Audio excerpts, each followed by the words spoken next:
안녕하세요, 로버튜브.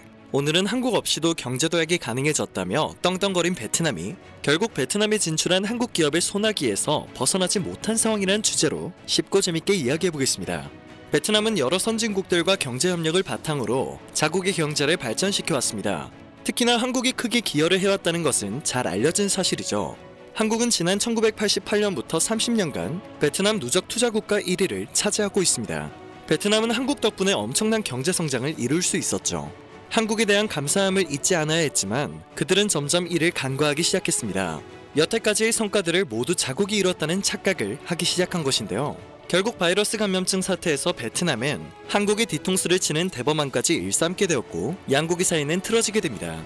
한국 기업들은 다른 나라로 투자 방향을 변경하는 움직임을 보였고 베트남이 철석같이 믿었던 일본은 베트남 경제 성장에 도움이 될 만한 이렇다 할 투자를 하지 않았습니다.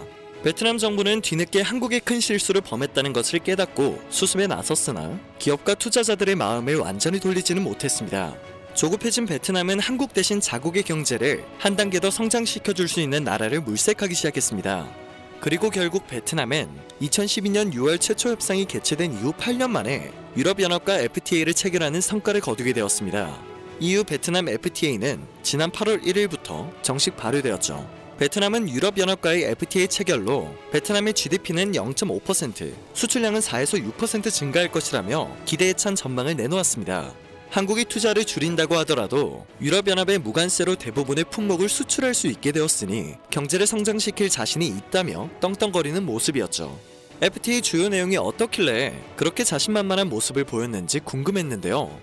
유럽연합은 FTA 발효 즉시 품목수 기준 85%에 해당하는 제품에 대한 관세를 철폐한 후 7년에 걸쳐 99.2%를 철폐한 예정이며 베트남은 48.5%의 품목에 대해 즉시 철폐를 하고 10년에 걸쳐 98.3%의 관세를 단계적으로 철폐하는 것이 주요 내용이었습니다.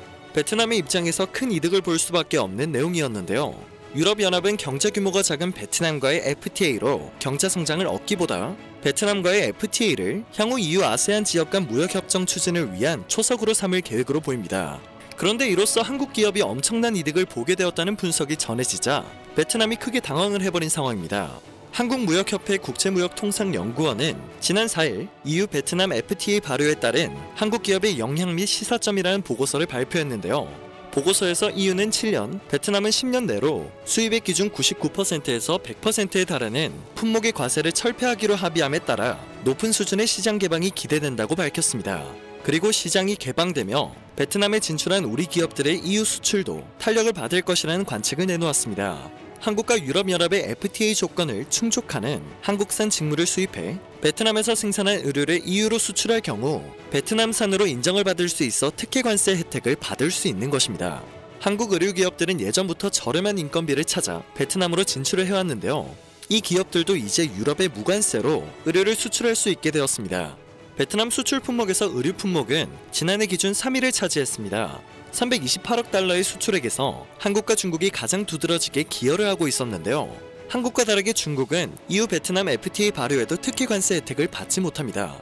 중국은 EU와 FTA를 맺지 않았으므로 중국산 직물로 생산한 의류는 베트남산으로 인정을 받을 수 없기 때문입니다. 현재 유럽연합은 의류 수입이 30% 이상의 엄청난 양을 중국에 의존하고 있습니다. 여기에 최대 12%에 달하는 관세를 적용하고 있습니다. 아무리 중국이 글로벌 의류 시장에서 강력한 국가라고 할지라도 EU 베트남 간의 관세가 철폐되면 유럽연합은 중국산 의류를 베트남산 의류로 대체할 가능성이 높습니다. 이렇게 되면 한국산 의류는 물론 의류 제조 과정에서 필요한 한국산 고품질 원사 및 기타 원부자재 수요도 커질 수밖에 없겠죠. 아세안 10개 회원국 중 우리의 최대 진출 대상국 중 하나인 베트남의 FTA 발효로 한국 기업들의 베트남 진출도 더 활발해질 것으로 전망됩니다. 간혹 EU와 베트남의 FTA 발효로 한국의 수출 품목들이 영향을 받는 것이 아니냐는 우려의 목소리도 찾아볼 수 있는데요. 한국의 대-EU 수출 상위 10개 품목 중 베트남과 경합을 하고 있는 품목은 전자 직접 회로를 제외하고는 없습니다. 나머지 겹치는 품목에 있어서는 한국이 넘사벽으로 우위를 점하고 있죠. 때문에 EU 베트남 FTA 발효는 전반적인 한국의 대-EU 수출에 큰 영향을 주지 않을 예정입니다. 세계은행은 이번 FTA로 베트남이 오는 2030년까지 12%의 수출 증가 효과를 볼 것으로 내다봤습니다.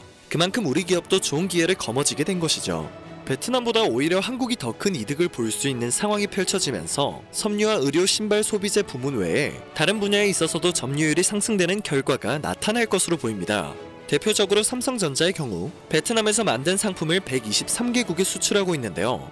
사실 베트남에 나가 있는 공장을 철수하자고 하는 분들도 많이 있습니다. 하지만 그렇게 되면 그 손해는 고스란히 우리 기업이 받게 되는데요. 수출 기지로 베트남 공장을 활용하면 관세 철폐와 신속한 통관 절차로 유럽 시장을 보다 쉽게 공략할 수 있습니다. 베트남은 본의 아니게 베트남에 진출해 있는 한국 기업의 날개를 달아주게 되었는데요. 한국 기업들이 보다 많은 이득을 얻을 수 있길 바랍니다. 오늘 전해드릴 소식은 여기까지입니다. 영상을 마지막까지 시청해주셔서 정말 감사드립니다.